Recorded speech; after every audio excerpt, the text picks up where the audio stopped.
बिहार में चुनाव से पहले राजनीतिक गर्मागर्मी काफी तेज हो चुकी है और पूर्व डीजीपी रहे गुप्तेश्वर पांडे आखिरकार जेडीयू में शामिल हो गए। मुख्यमंत्री नीतीश कुमार के आवास पर उन्होंने पार्टी की सदस्यता ली। बिहार के पूर्व डीजीपी रह चुके हम जानते हैं और हाल ही में पुलिस सेवा से उन्होंने वीआरएस लिया। सुशांत सिंह राजपूत मामले में बयानबाजी को लेकर वो चर्चा में रहे। उन्होंने रिया चक्रवर्ती को लेकर बेहद आपत्तिजनक बयान दिया था। विधानसभा चुनाव में किस्मत आजमा सकते हैं, ये पहले से ही बातें अटकलें तेज हो चुकी थी जब वो इस तरह के बयान दे रहे थे और ये सब कुछ स्क्रिप्टेड लग रहा था और अब वो सब कुछ साफ होता हुआ नजर आ रहा है। देखिए, हमें कुछ नहीं पता, जो उनका आदेश होगा पार्टी सीएम ने बुला करके अपने आवास पर ज्वाइन कराया है, ये बहुत बड़ी बात है। उनकी कृपा है, उनका स्नेह प्यार हमेशा मिलता रहा है। उन्होंने खुद ही आवास पर बुला करके अपने हाथ से मुझे ज्वाइन कराया, ये मेरे लिए खुशी की बात है। हमारी तैयारी किस तरह की है? वो हमारे नेता हैं, जो आदेश करेंगे वैसा हम काम करेंगे। क्या बक्सर की और कहेंगे? देखिए, हमें कुछ नहीं पता, जो उनका आदेश होगा, पार्टी का जो आदेश होगा वो काम करेंगे। उधर पटना में उप मुख्यमंत्री सुशील मोदी को बीजेपी के ही कार्यकर्ताओं के घेराव का सामना करना पड़ा। गुस्साए कार्यकर्ता लखीसराय विधानसभा क्षेत्र में राज्य के मंत्री विजय सिन्हा का विरोध कर रहे थे और स्थानीय उम्मीदवार कुमारी बबीता को टिकट देने की मांग कर रहे थे। और वो तस्वीरें आप देख रहे हैं जब सुशील मोदी को अपने ही कार्यकर्ताओं के घेराव का सामना करना पड़ रहा है। कार्यकर्ताओं की दलील थी कि बबीता 25 साल से क्षेत्र में पार्टी के लिए काम कर रही है, ऐसे में उन्हें आगामी विधानसभाओं में टिकट दिया जाना चाहिए। झारखंड की बात करते हैं, जहां पर कांग्रेस के पूर्व अध्यक्ष और साल भर पहले ही आम आदमी पार्टी का दामन थामने वाले डॉक्टर अजय कुमार एक बार फिर से कांग्रेस में वापस आ गए हैं। अजय कुमार ने कहा कि वो राहुल गांधी के नेतृत्व पर भरोसा करके और उनसे ही प्रेरित होकर कांग्रेस में लौटे हैं। कांग्रेस में अपनी वापसी की जानकारी अजय कुमार ने ट्विटर के जरिए खुद ही दी है। उत्तर प्रदेश का रुख करते हैं, जहां पर लखनऊ में मुख्यमंत्री योगी आदित्यनाथ ने वीडियो कॉन्फ्रेंस के माध्यम से राज्य में कोरोना नियंत्रण के संबंध में बैठक की। बैठक में अधिकारियों ने रोज के कोरोना आंकड़े पेश किए, साथ ही इस पर नियंत्रण के उपायों का ब्यौरा भी रखा। उत्तर प्रदेश में फिलहाल कोरोना मरीजों का रिकवरी रेट 84% के पार हो गया है, जबकि एक दिन में 4000 से ज्यादा मामले सामने आ रहे हैं।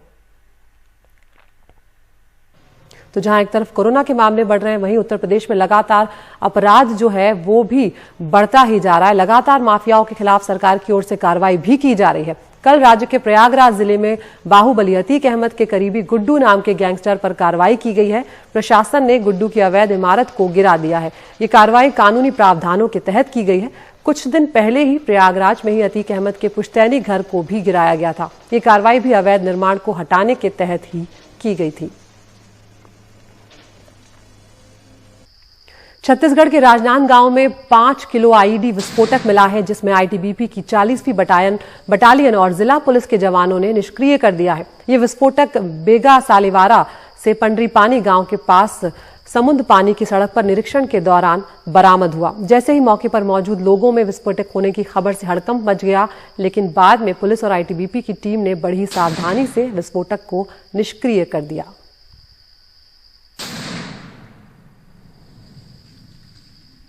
कई मुद्दों और समस्याओं को लेकर लद्दाख के प्रतिनिधियों ने गृहमंत्री अमित शाह से मुलाकात की।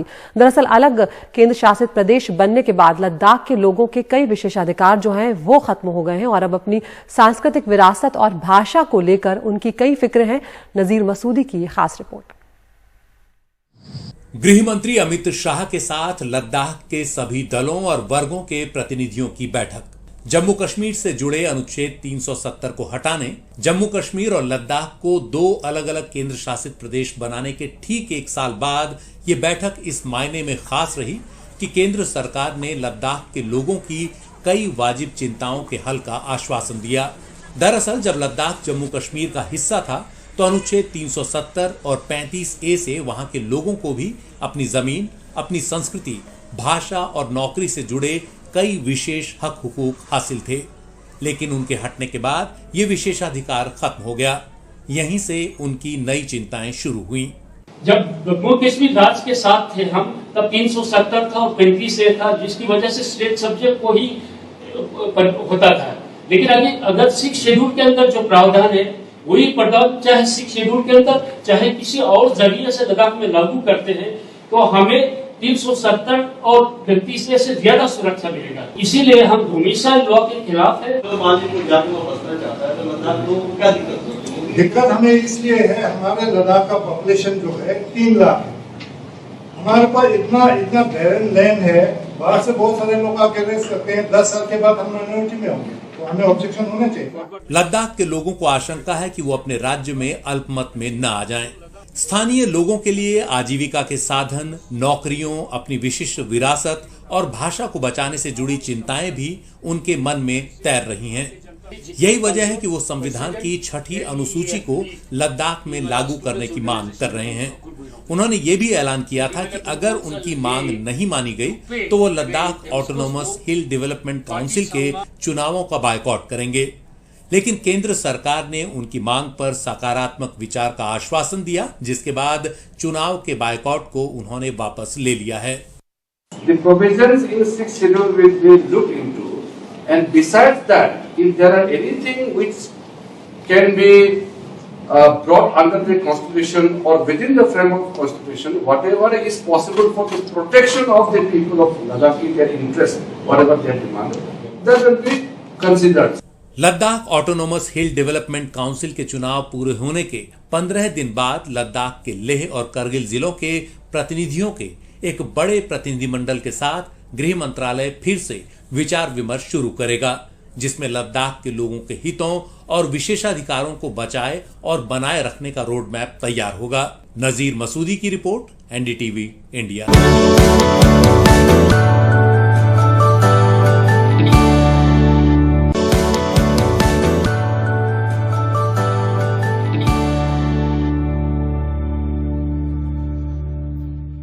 असम की बात करते हैं, जो हर साल बाढ़ की तबाही झेलता है और कई जिलों में इस साल तीसरी बार बाढ़ ने दस्तक दी है। कई दिनों से लगातार जारी बारिश की वजह से बाढ़ की स्थिति का सामना करना पड़ रहा है। प्रदेश के 9 जिलों में करीब 2.25 लाख लोग बाढ़ से बुरी तरह प्रभावित हुए हैं। नौगांव जिले में बाढ़ में डूबने से एक व्यक्ति की मौत हो गई है। बाढ़ की वजह से कई गांव डूबे हैं और हजारों एकड़ की फसल बर्बाद हो गई है। हजारों प्रभावित लोगों ने राहत शिविरों में शरण ले रखी है। इस साल राज्य में बाढ़ में असम में 118 लोगों की जान अब तक जा चुकी है। हमारे संवाददाता रतनदीप चौधरी की ये रिपोर्ट। असम में फिर से कुछ जगहों पे बाढ़ की परिस्थिति बन रही है। पिछले कुछ दिनों में भारी जो बारिश हुई है असम में, उसके चलते अब असम के 9 जिलों में फिर से बाढ़ की स्थिति बन चुकी है। इसमें 2,25,000 से भी ज़्यादा लोग अब इसमें अफेक्टेड है, मगर ज़्यादा लोगों को राहत शिविर में लाने की ज़रूरत नहीं पड़ी है। राज्य के 9 जिलों में 40 से भी ज़्यादा राहत शिविर खुले गए हैं। 200 से भी ज़्यादा गांव प्रभावित हैं और सबसे ज़्यादा प्रभावित है नौगांव जिला। वहाँ पे जो कामपुर रेवेन्यू सर्कल है, वहाँ पे 1,50,000 से भी ज़्यादा लोग प्रभावित हैं। तो ये जो बाढ़ है, ये इस साल का तीसरा बाढ़ है असम में, मगर इस बार जो बाढ़ आया है वो फ्लैश फ्लड है। यानी कि यहाँ पे इस बार जो बाढ़ आया है उसमें जो पानी का वॉल्यूम जो फ्लड अफेक्टेड एरियाज में है वो बहुत जल्दी से आया है और अब बहुत तेज़ी से अब धीरे धीरे जो खबर आ रही है वो पानी का वॉल्यूम नीचे की तरफ जा रहा है, क्योंकि पिछले कुछ दिनों में बहुत भारी वर्षा हुई है, बहुत भारी बारिश हुई है, मगर पिछले 24 घंटों में बारिश अब धीरे से जो बारिश का जो इंटेंसिटी है वो वीक होता दिख रहा है। और मगर इससे अब जान माल की भी नुकसान हुई है। एक व्यक्ति की मौत हुई है 24 घंटों में, और इसको लेके इस बार जो 3 बार जो फ्लड्स आए हैं इसमें 118 लोगों की मौत अभी तक हो चुकी है असम में। और अब जो ये जो थर्ड फेज का फ्लड आया है, थर्ड वेव बोलते हैं इसको, इसमें 10,000 हेक्टेयर से भी ज़्यादा जो क्रॉपलैंड है वो भी अफेक्टेड है। और ये तीसरी बार ऐसा हो रहा है जबकि क्रॉपलैंड भी अफेक्टेड है। ब्रह्मपुत्र नदी कुछ कुछ इलाकों में खतरे के निशान से ऊपर बह रही है, उसके 2 शाखा नदियाँ भी ऊपर बह रही है। मगर इस बार जो फ्लड हुआ है, जो बारिश हुई है सिर्फ असम में नहीं हुई है, पिछले कुछ दिनों में जो असम से सटा हुआ अरुणाचल प्रदेश है, मेघालय है और नागालैंड है, वहाँ पे भी बारिश हुई है। तो उसके चलते जो पानी है जो पहाड़ी इलाकों से जो वैली इलाकों में भर गया है और इसी तरह फ्लैश फ्लड हुई है। इसके साथ ही पिछले 1 हफ्ते में जो असम से सटा हुआ मेघालय है, वहाँ पे भी बहुत जोरदार बारिश हुई, लैंडस्लाइड्स के घटनाएं हुए और कम से कम 13 लोग पिछले 1 हफ्तों में मेघालय में लैंडस्लाइड के चपेट में आ गए हैं, मारे गए हैं। तो उत्तर पूर्व में जो नेचर फ्यूरी है, जो बाढ़ और लैंडस्लाइड का कहर है वो जारी है और असम तीसरी बार अब बाढ़ से जूझ रहा है।